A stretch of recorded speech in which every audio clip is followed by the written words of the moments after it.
Gus Miftah Los Rarewel. Masih bersama dengan Maung Hercules. Maung, selain soal Tanah Abang dan dunia premanisme, ini kan Maung sering banget berurusan dengan masalah hukum. Sebenarnya apa sih Maung kasusnya gitu? Ada orang bilang sama Abang, wah itu ada pemerasan, bener gak sih Maung? Mumpung di sini nih, orang supaya tahu ini sebenarnya. Itu sebenarnya tidak benar. Tidak benar ya Maung ya? Kebanyakan saya berurusan dengan hukum itu direkayasa terus. Oke. Istilah kerennya dekriminalisasi ya Maung? Dekriminalisasi. Karena saya ini, walaupun orang melihat saya dari jarak jauh bahwa Hercules itu penjahat terus. Tapi saya itu paling pantangan dengan namanya memeras. Memeras atau memaksa dengan gaya-gaya premanisme. Oke. Itu saya paling pantangan. Karena yang selama ini sedikit-sedikit ada orang memponis saya bahwa residipis. Terus saya pernah diadili berkali-kali lah ya. Tapi saya selalu membela prinsip saya. Saya selalu membela kebenaran saya. Tapi karena orang-orang yang memang dengan kekuatan jabatannya, pangkatnya, terus untuk bisa menjolimi saya, untuk mengemas untuk merekayasa hukum itu untuk supaya saya harus dipenjarakan. Bahkan Pak, pada saat saya di persidangan pun saya menantang jaksa, saya menantang hakim-hakim itu.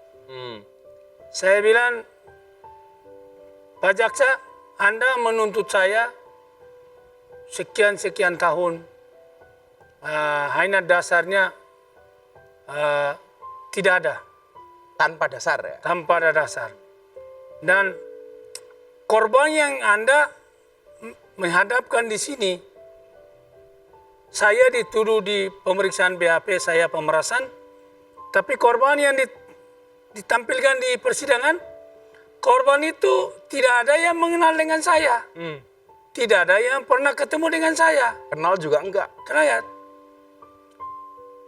Terus jaksa sama hakim pun nanya, lo bagaimana kok bisa memeras kamu? Ketemu aja enggak? Ketemu aja Kak.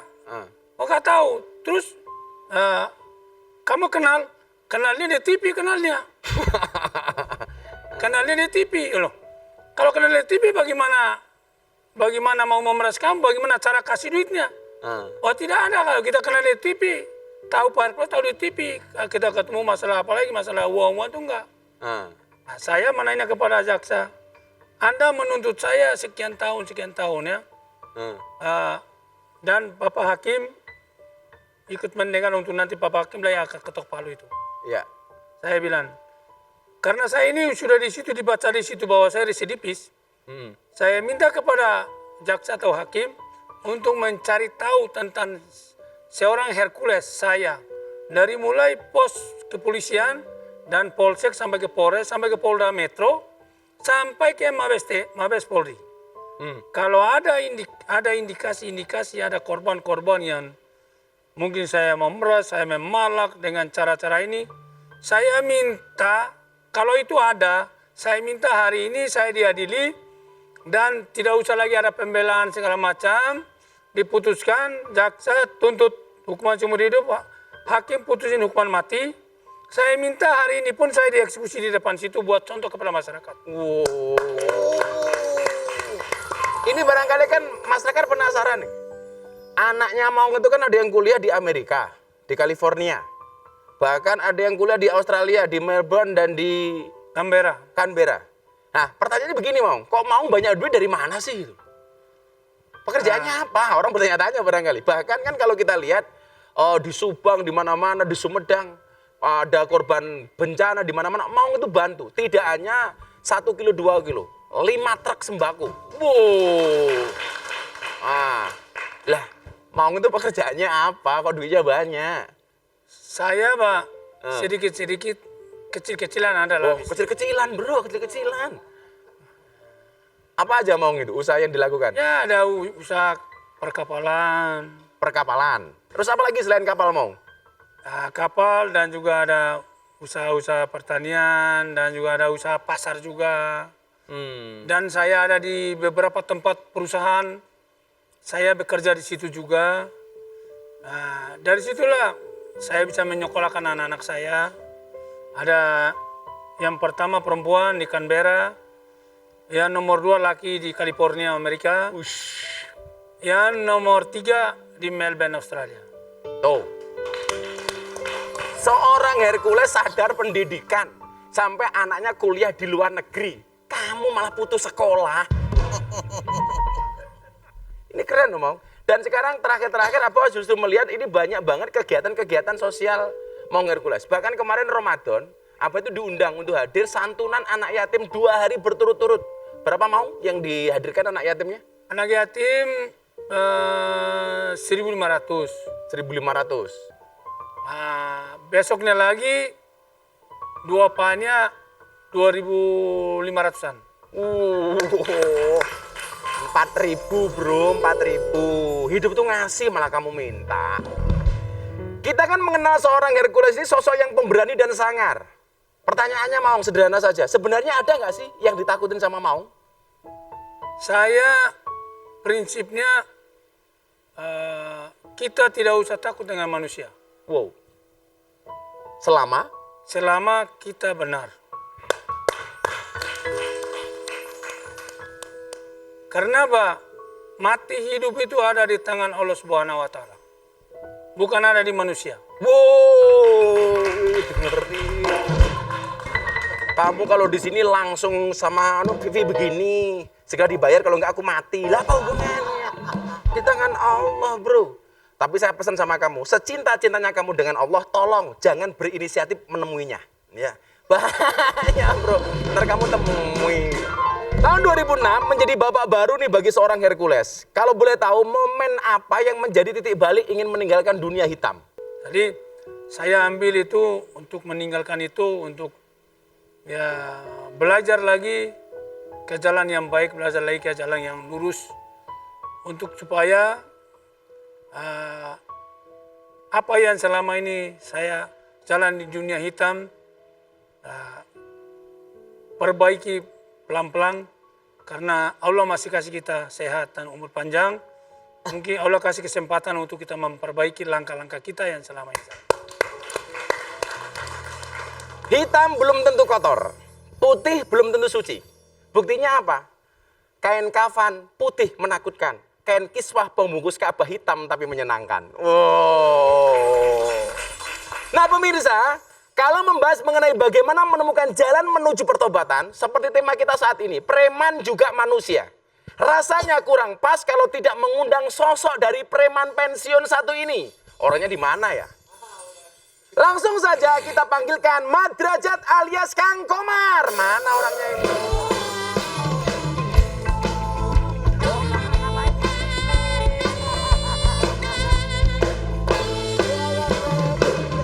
Mat Komar. Ya. Silakan Komar. Ya. Oh di sini. Ya, Katanya diatur begitu. Ini rambutnya asli ya? palsu. Oh palsu. Masa preman bilang palsu kan? Palsu. Iya nggak? Palsu. Apa kabar Kang Komar, sehat? Baik, alhamdulillah. sehat Alhamdulillah. Ini kan sebagai mantan preman, Kang Komar kenal nggak dengan Maung Hercules? banget. Sangat mengenal. Wah kenalnya di mana? Jangan sok dekat kamu. Saya sih Jangan-jangan tinggal SKSD, nyontek. sok kenal sok dekat. Tinggal nyontek, Kang Gus. Tinggal? Tinggal nyontek. Oh tinggal Di nyontek. TV. Masa preman ngomongnya begitu tinggal nyontek gitu loh. Yang gagah gitu loh. Oh, siap, Kang. Masa preman dulunya begini? Iya. Sudah cukup segini. Menzizi. Tapi kan yang penting kan, Kang Gus, saya laki-laki tulen. Oh laki-laki itu. Dari kecil sudah bandel, padahal bapaknya ini anggota TNI. Apa nggak takut sama bapaknya? Takut ada. Takut. Coba karena Tapi bener bapak itu TNI? TNI. Oke. Iya. Tapi karena saat itu memang saya sekolah cukup jauh, Kang Gus. Gimana? Saya sekolah SD itu berangkat dari Pondok Cina. Dari? dari Pondok Cina. Dari Pondok Cina. Depok. Dari Pondok Ah. Cina naik kereta turun di Kalibata. Mm-mm. Itu kelas 4 SD. Dari Kalibata terus ke Cililitan. Dari Cililitan langsung naik opretnya Sidul ke Pondok Gede. Jadi Oke. satu hari itu sudah 3 kali naik operet, pulang pergi jadi 6 kali. Nah mungkin dikatakan Badungnya bisa dikatakan di sana kali. Sudah mulai mengenal dunia di luar, apa Oke. seperti itu dari SD. Dari SD ya. Seperti itu Bebek.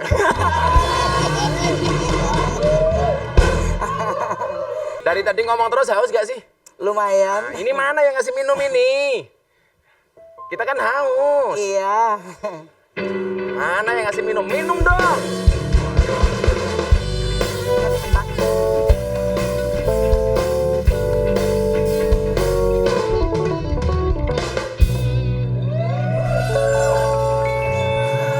Hei, jaga pandangan. Apa makanya nggak liatin? Itulah alasan kenapa saya pakai kacamata hitam. Supaya kalau ngelirik nggak kelihatan. Ayo Ci, minumnya Ci. Ya, aku mau ini dulu nyapa dulu boleh kan Oh, boleh. Abang? Selamat malam. Kenalin Neng namanya Uci Sucita. Ada panjangannya loh. Uci, untukmu cinta ini.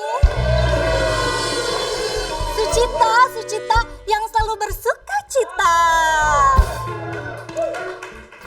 Cewek itu hatinya seperti rekening bank. Maksudnya apa? Nggak mungkin berbunga kalau nggak ada saldonya. Setuju Abah? Setuju ya? Nah, ini minumnya yang mana sih? Oh ya ini udah haus ya. Langsung ya ini Neng kasih. Jangan deket-deket loh, nanti tehnya kena Aku kena yang lain. ngebelakangin nggak apa-apa. Nah, Ngebelakangin nggak Bah? apanya? Takut kena KPR. Oh, kena KPR.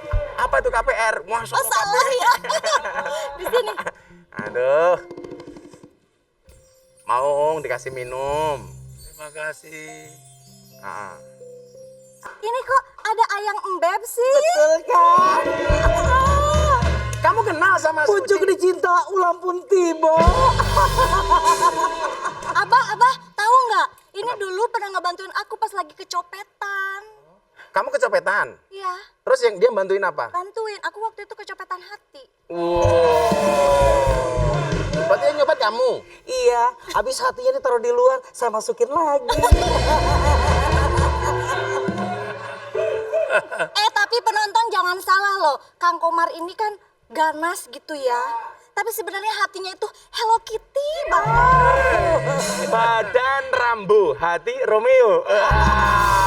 Wajah security. Security. Hati Hello Kitty. Oh, Terus Neng punya rahasia loh. apa rahasianya dia? Kasih tahu nggak ya?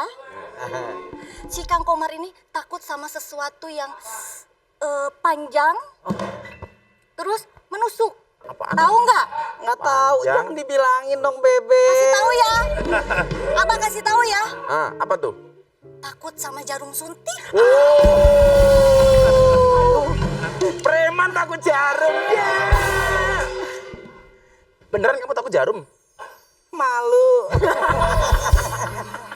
Jadi belum nyampe aja udah terasa tuh. Au. Belum nyampe udah terasa? Udah terasa. Berarti kamu nggak vaksin dong? Vaksin, maksain. Oh. Ada ya preman takut jarum itu loh. Ya. Ini undang-undangnya si Komar ini satu. Nggak takut mati tapi takut lapar. Sobat Jebo, habis ini kita masih ada pertanyaan lainnya yang gak kalah seru. Penasaran kan? Makanya jangan kemana-mana, tetap di Ngobrol bareng Gus Miftah.